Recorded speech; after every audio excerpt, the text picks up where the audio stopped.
Geezer here. I want to start this video off with a little update on our little Shih Tzu Midge that I told you about that had jumped out of the shopping cart. A lot of you have asked about her. She's fine. She's bouncing around acting like nothing ever happened. So I appreciate all your well wishes and concerns and inquiries about her, but she's just fine. We're at the storage yard again and going to work on this generator.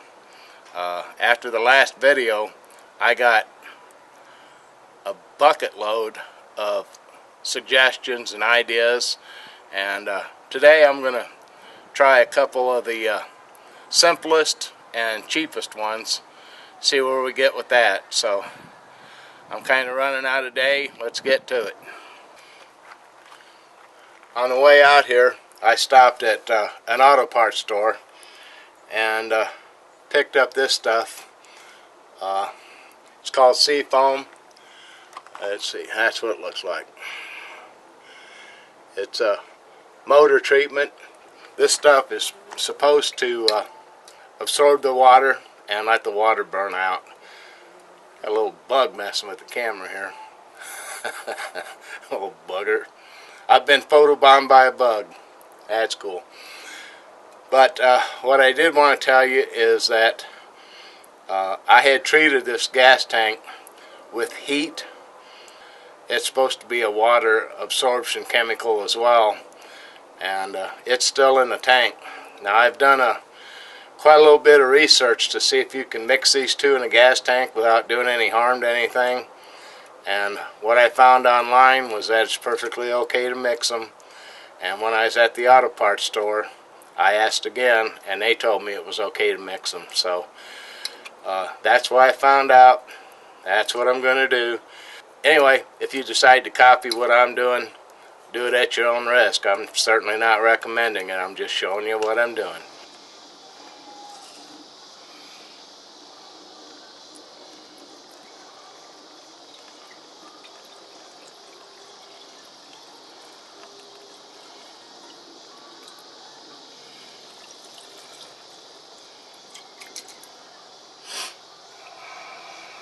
Okay, I saved back a little bit of that Seafoam.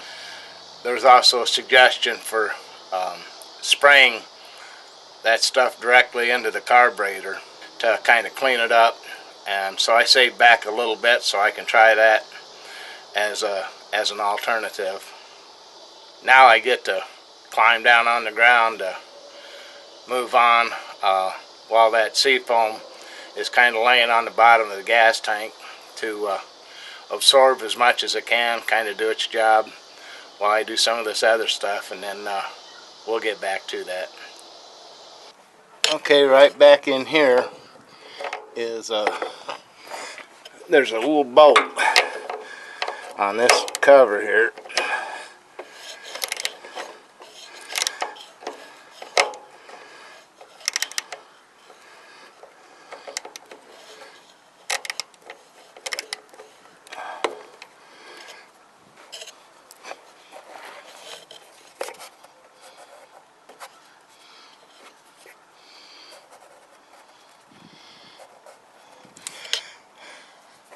I can't get to it with this camera here. I'm going to have to move you out of the way for a second. Okay, I got it out. There it is right there. And it just goes through this cover to hold this cover on.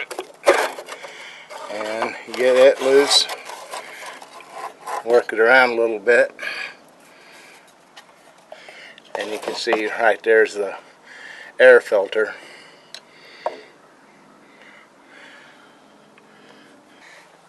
So I'm going to spray this carburetor cleaner down that throat and soak it down pretty good.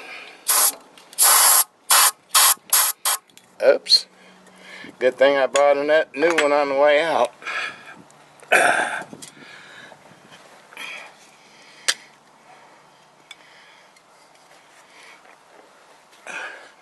I'm sorry I'm doing so much grunting and groaning, but I'm an old man. It's part of my job. Anyway, let's give it a good soak. Alright. Okay, that takes care of that. We'll let it soak for a while. Okay, I've taken a few minutes to let that Seafoam do its magic in the gas tank, and let that carburetor cleaner do what it's going to do with the carburetor. So next step's going to be to take Classy for 4 or 5 laps around the storage yard here. It's some of the roughest road I know of, and that should slosh around and mix that Seafoam up real well with the gas, and then we're going to give it a try, see what happens. So let's go for a little ride.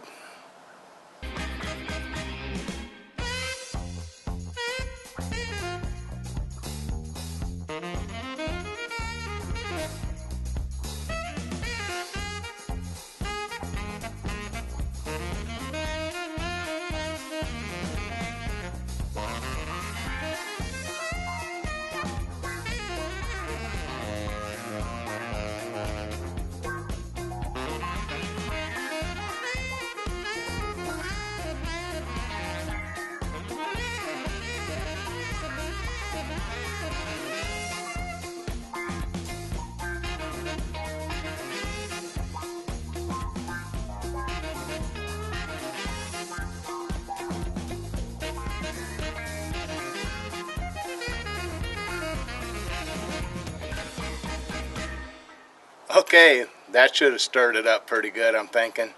So let's give that generator a try and see if we accomplished anything. Now, if it starts, I'm going to try spraying a little carburetor cleaner down the throat while it's running to help clean any gunk out of there. My intention was to spray some of that Seafoam in there, but I forgot to bring a spray bottle of any kind, and I can't find one in Classy anywhere, so we'll try that another time. The other thing I did want to do is pull the side cover off and mess with that oil pressure switch that's in there. See if I can diagnose whether that's a problem or not. But the bonehead that designed that decided to put a bolt right up close to the oil filter, and you can't get a socket or a wrench or anything, channel locks, nothing. You can't get a hold of the end of that bolt to try to turn it. So that means every time you pull the side cover off, you have to do an oil change, because you're going to have to drain the system to get the filter off. And I've never had any luck with putting a used oil filter back on anything. So it's going to be a new oil filter and new oil just to get that cover off and have a look in there. That's just a pitiful design in my book, but it is what it is. Let's fire this baby up and see what happens. I'm going to stay on my feet for this, because there could be a whole lot of things go wrong here with no air cleaner on there and spraying carburetor cleaner. There is a risk of fire. I just want to let you know that. So again, if you try this at home, do it at your own risk. But it should be okay. But in case it's not, I have my fire extinguisher out here handy, and I've moved the van out of the way, so if I have to, I can pull Classy out of here, because I don't want to burn up this nice Winnebago Class A sitting next to me here. That's for sure. So if it goes wrong, things are going to happen in a hurry. Fire extinguisher first, move Classy second, fire department third. So wish me luck. Here we go.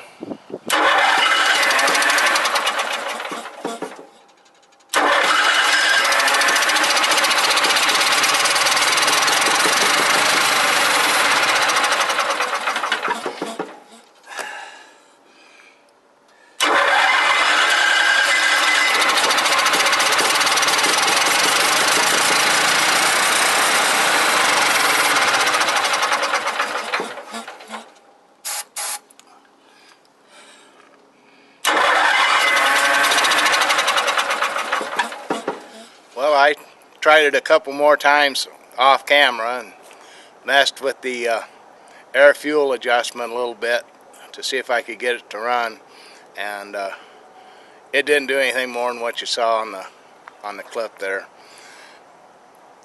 I'm not sure it will even want to run without an air cleaner on it. That seems to make it mad, you know.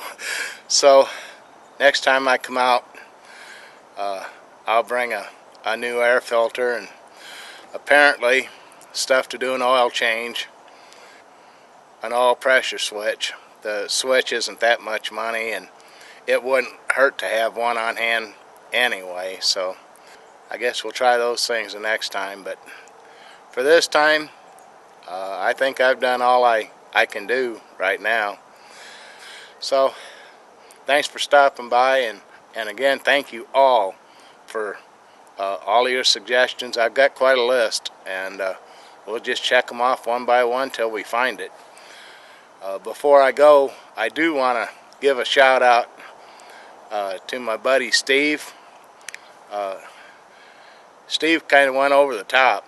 He secured for me the Onan General Technician's Manual that gives all the specs, all the overall specifications and troubleshooting and all that for Onan equipment in general. And then he found the same thing, the technician's manual for this specific generator. And Steve, I gotta tell you, that's an incredible thing. I've spent quite a bit of time reading through those. By the time we're done, I should be pretty close to an Onan generator expert, at least on this particular model. But it's time to go home. And so, for the entire Geezer gang, happy trails.